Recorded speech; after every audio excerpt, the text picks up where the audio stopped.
નમસ્તે મિત્રો, આજે આપણે વાત કરવી છે જૂના વિષય પર. વિષય જૂનો છે, મુદ્દો નવો છે. વિષય એટલે જૂનો છે કે ગઈ 25 તારીખના રોજ રાજકોટ ટીઆરપી અગ્નિકાંડમાં જેમાં લગભગ 28 લોકો બળીને ભસ્મ થઈ ગયા, તેને આજે 1 મહિનો થવા આવ્યો છે. જાજી કાંઈ વાર રહી નથી અને આ 25 તારીખે સ્વયંભૂ રાજકોટ બંધનું એલાન કરવામાં આવ્યું છે. અને આ એલાન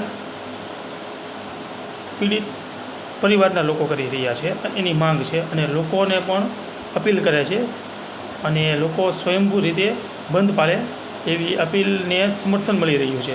વેપારીઓનું સમર્થન છે, સ્થાનિક લોકોનું ત્યાં સમર્થન મળી રહ્યું છે, નાની મોટી ત્યાંની સંસ્થાઓ સમર્થન આપી રહી છે, નાના મોટા દુકાનદારો પણ આ બંધના એલાનને સમર્થન આપી રહ્યા છે. તો મારી માત્ર લોકોને એક જ અપીલ છે આ મુદ્દા ઉપર કે સ્વયંભૂ બંધ પાળો. એનું કારણ છે કે આ સરકાર ઉપર ત્યાંના પીડિત પરિવારને પણ હવે વિશ્વાસ કે ભરોસો રહ્યો નથી, કેમ કે ભરોસાની ભેંસે તો પાડો જણેલો છે.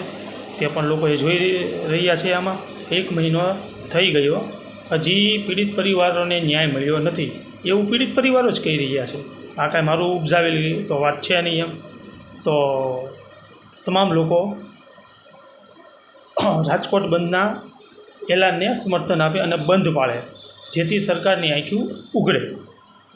હવે સાથે સાથે એ પણ કહેવાનું છે કે પીડિત પરિવારનું કહેવું એવું છે કે આ કેસ ફાસ્ટ કોર્ટમાં ચાલે અને જલ્દીમાં જલ્દી જે તે લોકો આ કાંડમાં સંડોવાયેલા હોય, કોઈ પણ હોઈ શકે એમાં, કે તમામને કડકમાં કડક સજા થાય અને ન્યાયિક રીતે માંગણી કરે છે. તે કાંઈ ખોટું તો છે નહીં અને આપણે પણ આ વાતને સમર્થન આપવું જોઈએ. અને પીડિત પરિવારો મેદાનમાં આવી ગયા, આવવું પડે ને, ન્યાય માટે આવવું પડે, કેમ કે ન્યાય મળ્યો એવું પીડિત પરિવારોને તો લાગતું નથી. તો એની માટે આવી વ્યાજબી વાત છે. સરકાર પર ભરોસો નથી એટલે લોકોને અપીલ કરે છે. તો અપીલને સમર્થન આપો. મારા પણ, હું ભાવનગરનો રહેવાસી છું, છતાં પણ જે તે મારા ના પરિચિત મિત્રો વર્તુળ છે તેમને પણ મેં ફોન કરીને જાણ કરી છે કે ભાઈ રાજકોટમાં બંધના એલાનને સમર્થન આપો અને બંધ પાડો, જેથી કરી પીડિત પરિવારને ન્યાય મળે, એમની માંગણી સંતોષાય. અને સાથે સાથે તે તમારી માટે પણ બંધનું એલાન જરૂરી છે, કારણ કે આજ એક ઘટના બની છે.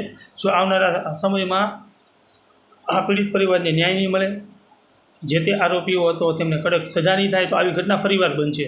તો કદાચ પરિવારમાં તમારા કે મારા સંતાનો અથવા તમે કે હું પણ હોઈ શકીએ છીએ. તો એવું સમજીને પણ બંધ પાડો, પોતાનું સમજીને, કે આપણે આપણા પોતાના રક્ષણ માટે જ. અને અગ્નિકાંડમાં જે લોકો બળીને ભસ્મ થઈ ગયા તે લોકોને ન્યાય મળે તે માટે બંધ પાડીએ. જય હિન્દ, જય ભારત, જય હિન્દ.